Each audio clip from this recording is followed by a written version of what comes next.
Hi guys, how are you? And I meet you again. Today is 6th of March and वही same repeat question पहले तो मेरा कि इससे पहले मैं वीडियो स्टार्ट करूं और टॉपिक्स पे आऊं आपसे एक सिंपल सवाल रोज़ की तरह पूछता हूं। न्यूज़ देखा कि नहीं, न्यूज़पेपर पढ़ा कि नहीं? और अगर आपने इन दोनों में से कोई भी काम नहीं किया तो फिर प्लीज़, अभी भी दिन बाकी है, जाके प्लीज़ न्यूज़ चलाओ और न्यूज़पेपर उठा के पढ़ो, क्योंकि ये दोनों चीज़ें बहुत ही ज़रूरी हैं एंट्रेंस प्रिपरेशन के लिए, आपके एंट्रेंस को क्रैक करने के लिए।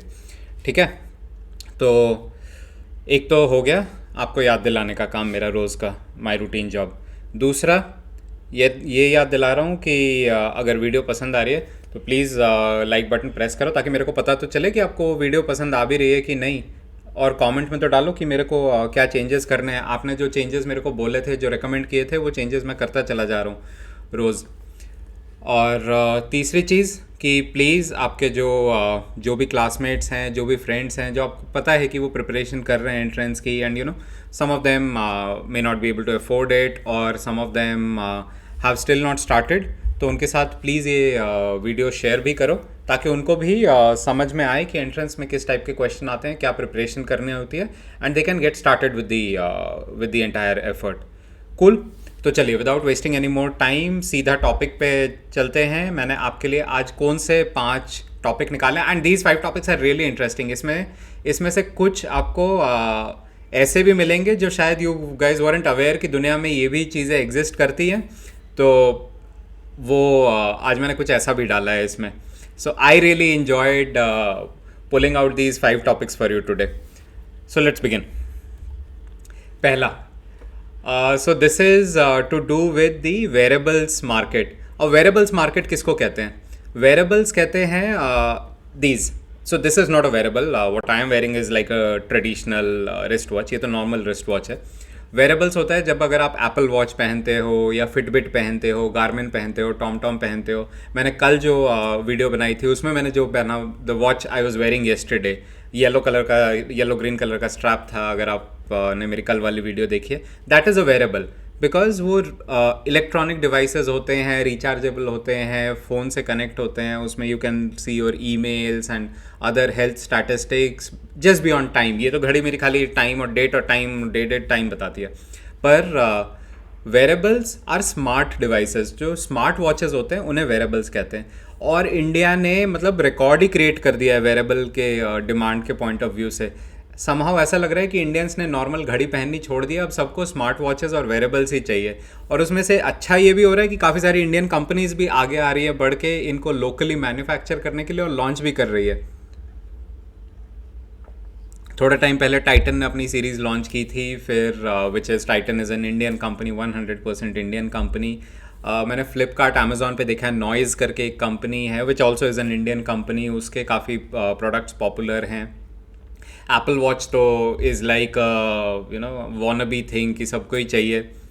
तो yes, they are becoming very popular in India. और जो न्यूज़ मेरे को मिली वो तो एकदम, it was mind blowing.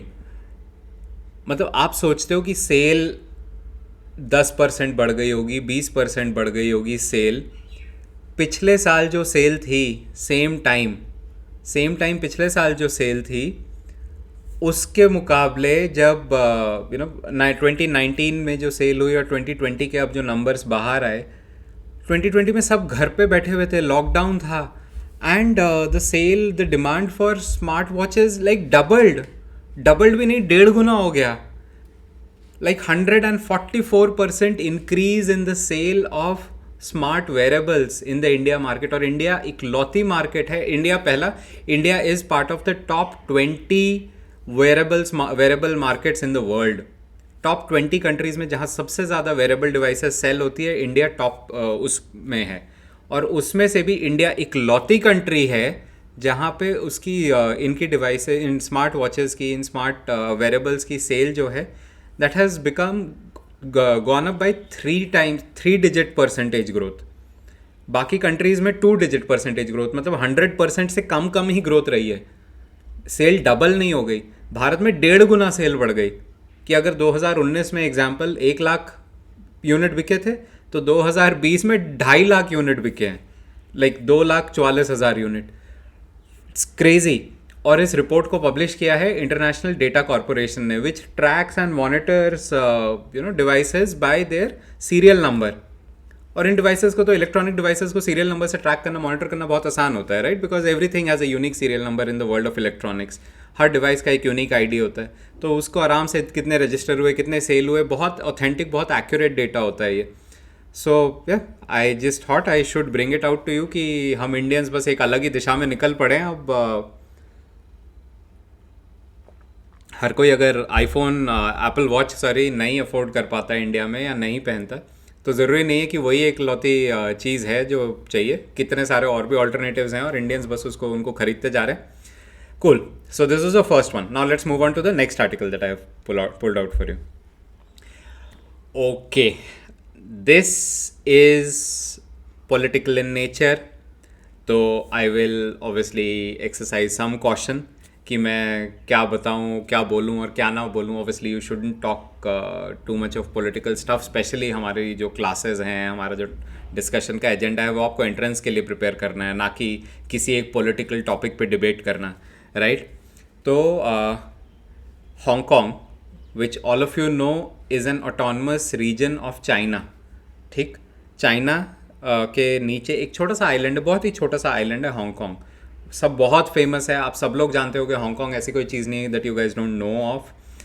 Autonomous region है, चाइना के जो नॉर्मल पॉलिटिकल रेगुलेशंस है वहाँ पे अप्लाई नहीं होते। और यही उसको इंडिपेंडेंस देने का, ब्रिटेन ने जब उसको इंडिपेंडेंस दिया थोड़ा कुछ साल पहले, यही गाइडलाइन था कि चाइना हांगकांग को उसके अपने तरीके से चलने देगी।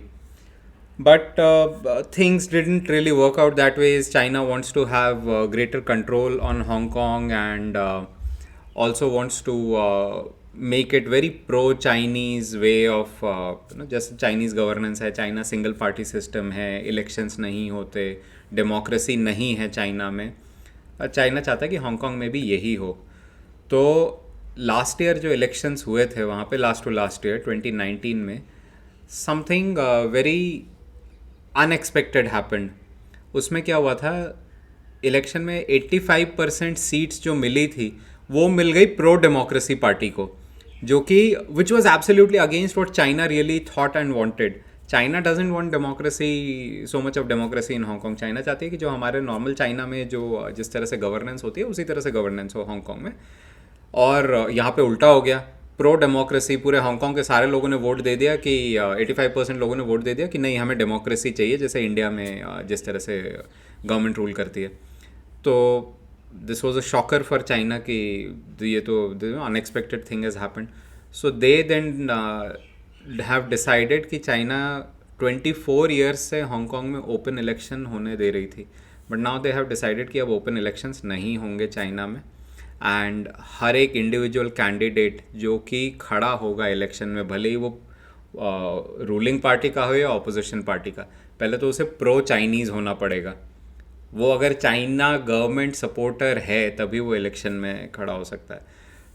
एंड चिट भी मेरी पट भी मेरी, ये जीता तो भी चाइनीज़ सपोर्टर, वो जीता तो भी चाइनीज़ सपोर्टर।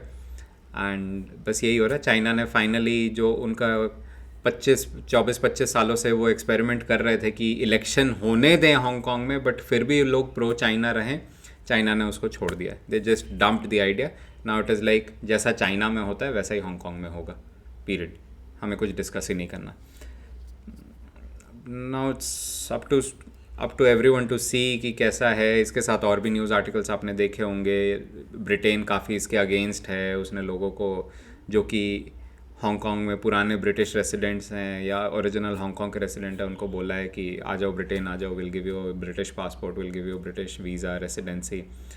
यूएस भी काफ़ी स्ट्रांगली इसको अपोज कर रहा है कि नहीं, आप किसी कंट्री में जाके जस्ट बिकॉज उसको इंडिपेंडेंस मिली और वो आपको मिली, आप उसके पूरे रूल्स रेगुलेशन सब बदल दो and you become very anti to the, you just change the laws of the land all together. ये एक्सेप्टेबल नहीं है।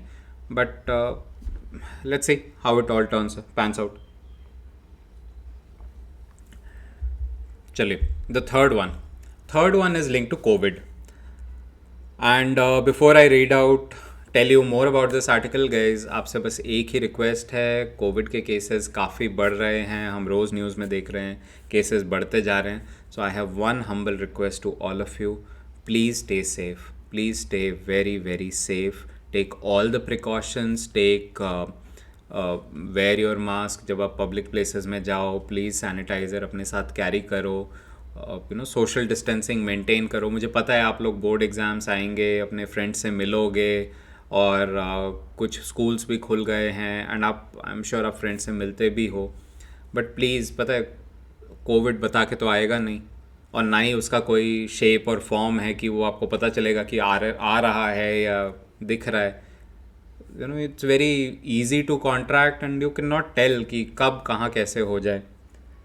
मैंने अपने आंखों के सामने कितने लोगों को होते देखा है, with all the precautions, God knows where there was that little lapse और उनको हो गया।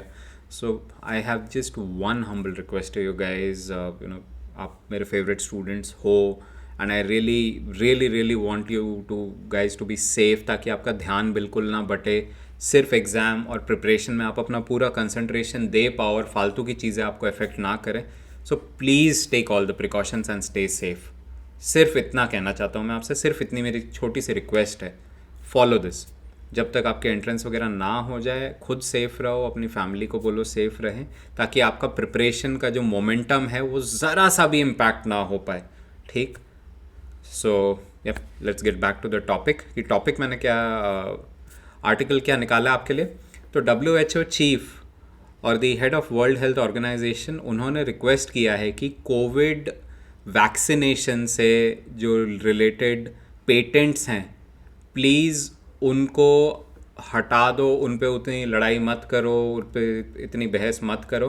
वैक्सीन प्रोडक्शन पे ध्यान दो, वैक्सीन डिस्ट्रीब्यूशन पे ध्यान दो। पेटेंट्स आप लेते रहना बाद में, पहले प्लीज़ मार्केट में जल्दी जल्दी वैक्सीन लाओ। ये मत बोलो कि ये मेरे पेटेंट्स हैं, मैं किसी और को ट्रेड सीक्रेट नहीं बताऊंगा कि ये वैक्सीन कैसे मैन्युफैक्चर होगी या वैक्सीन का क्या डोजेज है, उसमें ऑलरेडी साइबर अटैक्स होने लग गए हैं।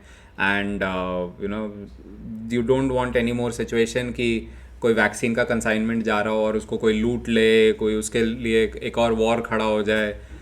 सो ही इज सेइंग प्लीज़ इस टाइम के लिए उन पेटेंट्स को आप साइड में रखो, एंड कोवैक्स प्रोग्राम जो कि WHO ने लॉन्च किया है, प्रोग्राम का नाम है कोवैक्स, उस प्रोग्राम को सपोर्ट करो। इस दुनिया में बहुत कंट्रीज़ हैं जो कि बहुत गरीब हैं, वो वैक्सीन ना ही बना सकती हैं ना ही अफोर्ड कर सकती हैं।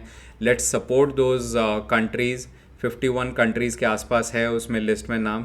इंडिया बहुत मेजर सप्लायर है वैक्सीन्स का, तो इंडिया को बार बार रिक्वेस्ट कर रहे हैं कि आप वैक्सीन की प्रोडक्शन कैपेसिटी बढ़ाओ और जल्दी जल्दी सप्लाई करो, और इंडिया कर भी रहा है। अगर आप रोज़ न्यूज़ में देख रहे हो, इंडिया कभी इसको वैक्सीन गिफ्ट कर रहा है, कभी उसको वैक्सीन गिफ्ट कर रहा है, और अगला जो न्यूज़ आर्टिकल मैं आपको बताऊंगा दैट इज़ सो अमेजिंग, उसमें भी इंडिया इन्वॉल्व है।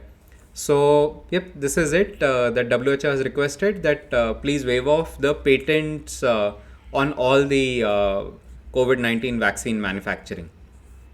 चलिए और अगली न्यूज़ पे चलते हैं, which is the interesting one.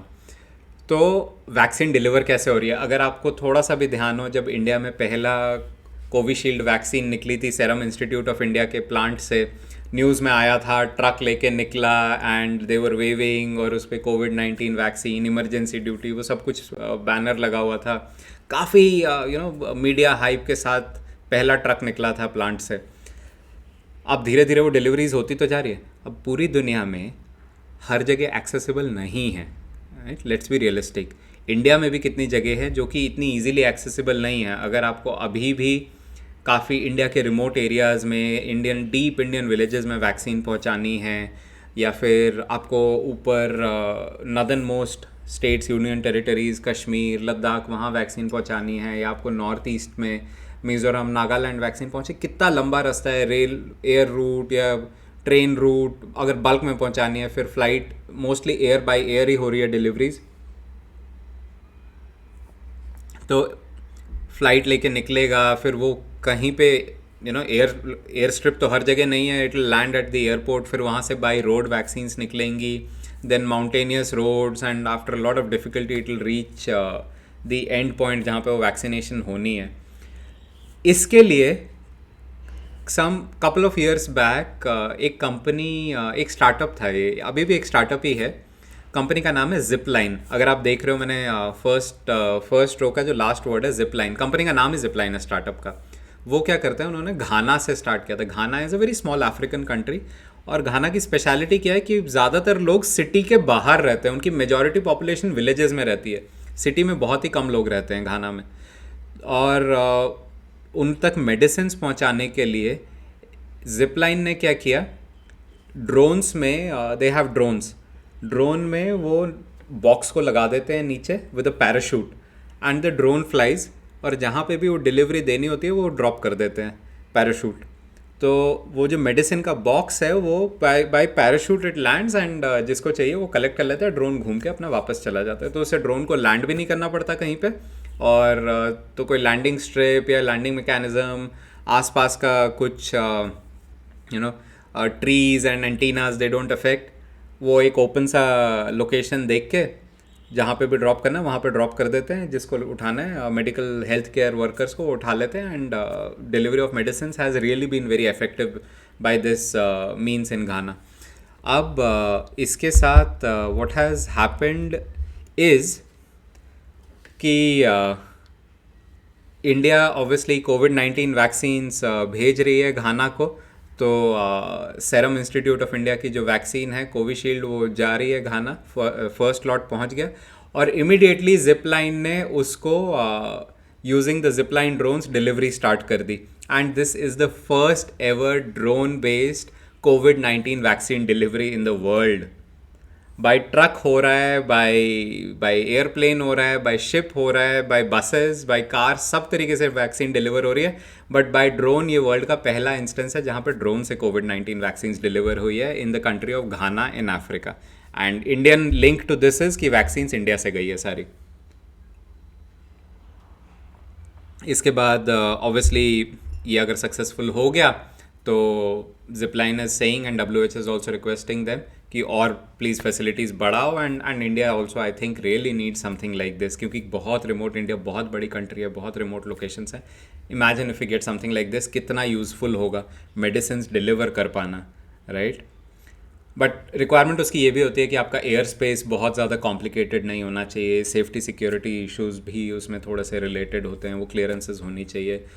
और जैसे इंडिया का एयर स्पेस है, बहुत ही बिजी एयर स्पेस है, बहुत प्लेन्स उड़ते हैं, बहुत बिजी है, तो उनको ध्यान रखना होता है कि दीज ड्रोन्स डोंट इंटरफेयर। अब घाना जैसी कंट्री में उतना एयर ट्रैफिक नहीं है, तो आप आराम से कर सकते हो। So these things need to be kept in mind, but once they are solve for yup things, it's an amazing startup and amazing solutions. चलिए आज के लास्ट आर्टिकल पे चलते हैं जो मैंने आपके लिए निकाला है। ओके, ये भी थोड़ा सा इंटरेस्टिंग है, और इसको मैंने क्यों डाला। हम जब माइक्रोचिप की बात करते हैं, हम कहते हैं अगर कार मैन्युफैक्चरिंग, तो कार मैन्युफैक्चरिंग गाड़ी है, गाड़ी में माइक्रोचिप का क्या लेना देना। अगर मैं इसकी बात करूँ इस वॉच की, तो इसमें माइक्रोचिप का क्या लेना देना, राइट। कार है, वो कार अपनी मैन्युफैक्चर हो रही है, वॉच अपनी जगह मैन्युफैक्चर हो रही है, मेरा टीवी म्यूज़िक सिस्टम वो अपनी जगह मैन्युफैक्चर हो रहा है, लैपटॉप अलग जगह मैन्युफैक्चर हो रहा है। इन सब का आपस में क्या लेना देना। अगर हम लैपटॉप की बात करें तो आप एक चीज़ याद करके देखो, इंटेल इनसाइड बचपन से हमारे हर लैपटॉप पे, स्कूल के CPUs पे वो स्टिकर लगा होता था Intel inside, right. Intel is that microchip, the motherboard पे जो माइक्रोचिप लगा हुआ है, the processor, that is Intel. पूरे कंप्यूटर का ब्रेन उस माइक्रोचिप पे है। सिमिलरली हमारी जो the modern day cars which we drive, उनमें जो ECU यूनिट लगा होता है, आप कभी भी गाड़ी खरीदने जाओगे ना, या कार शोरूम में पूछना ECU यूनिट के बारे में, आप अपनी गाड़ी के बारे में थोड़ा गूगल सर्च करके देखना ECU। हर गाड़ी में आज एक प्रोसेसर, माइक्रो प्रोसेसिंग यूनिट लगा होता है। कोई गाड़ी ऐसी नहीं बिकती अब जिसमें ECU यूनिट नहीं होता, और सही में बहुत महंगा यूनिट होता है वो। It's like the CPU in the car, जिसके बिना गाड़ी चल ही नहीं सकती। वो सारे सेंसर्स, इंजन, हमारे इंफोटेनमेंट सिस्टम, उन सबको कंट्रोल करता है ECU यूनिट। हुआ क्या है कि there has suddenly been a massive shortage of semiconductors and microchips in the world. 2-3 reason थे। एक तो कोविड के कारण प्रोडक्शन नीचे चला गया, कोविड आया, प्रोडक्शन कैपेसिटीज़ काफ़ी कर्टेल हो गई, वर्क फ्रॉम होम हो गया, तो इसके कारण प्रोडक्शन काफ़ी शॉर्टेज हो गई। दूसरा हुआ कि इनकी मेजॉरिटी प्रोडक्शन होती है चाइना या ताइवान में। चाइना में तो लॉकडाउन के कारण प्रोडक्शन इफेक्ट हो गया, और कुछ इफेक्ट हो गया बिकॉज ऑफ पॉलिटिकल रीजंस कि यूएस मेजर बायर है और चाइना मेजर मैन्युफैक्चरर है। दोनों में ऑब्वियसली पॉलिटिकल टेंशन है, तो इसके कारण चाइना में मैन्युफैक्चरिंग कम हो गई है, यूएस में सामान जा नहीं रहा, यूएस ले नहीं रहा चाइना से। दूसरा बड़ा मैन्युफैक्चरर है ताइवान, और microchip manufacturing requires a lot of water, और ताइवान में आ गया ड्राउट, सूखा, पानी का शॉर्टेज हो गया, माइक्रोचिप मैन्युफैक्चरिंग नहीं हो पा रही। और इसका नतीजा ये हुआ है, माइक्रोचिप मैन्युफैक्चरिंग नहीं हो पा रही, इसलिए गाड़ियों की प्रोडक्शन काफ़ी हिट हो गई है, रुक ही गई है बहुत जगह तो, क्योंकि डिलीवरी बहुत धीरे धीरे आ रही है, तो गाड़ियाँ बन रही हैं धीरे धीरे। गाड़ियाँ सड़क पे उतर ही नहीं सकती जब तक उस पर ECU यूनिट में माइक्रोचिप लग के उसका प्रोसेसर लग के ना आए, right. Car production has been hit, major car manufacturers in the world have been hit because of the shortage of microchips. Phone manufacturing, हमारे जो सेल फोन्स होते हैं, सेल फोन तो उसके बिना सब पे मदरबोर्ड लगा होता है, आप सबको पता है, टैबलेट, सेल फोन्स, इन सब में मदरबोर्ड होता है। मदरबोर्ड में सेमीकंडक्टर्स होते हैं, माइक्रो प्रोसेसर्स होते हैं, नहीं आ रहे, their production has been hit. PlayStation, Sony PlayStation, Microsoft Xbox, है तो सारे कंप्यूटिंग डिवाइसेज ही, राइट, इन सब में भी मदरबोर्ड है। So anything and everything that has a motherboard and uses a microchip, उन सब की प्रोडक्शन वर्ल्ड वाइड हिट हो गई है। So this is a major news कि कैसे एक बहुत छोटी सी चीज़ जो कि बिल्कुल हमारी नज़रों में नहीं पड़ती, कैसे दुनिया को एकदम सडनली डावाडोल कर सकती है, कैसे इफेक्ट कर सकती है। So, guys, these were the top 5 articles that I wanted to share with you for today. I just hope that you keep working and preparing hard अपने board exams के लिए, अपने entrances के लिए, and I'll see you guys tomorrow. Until then, bye bye.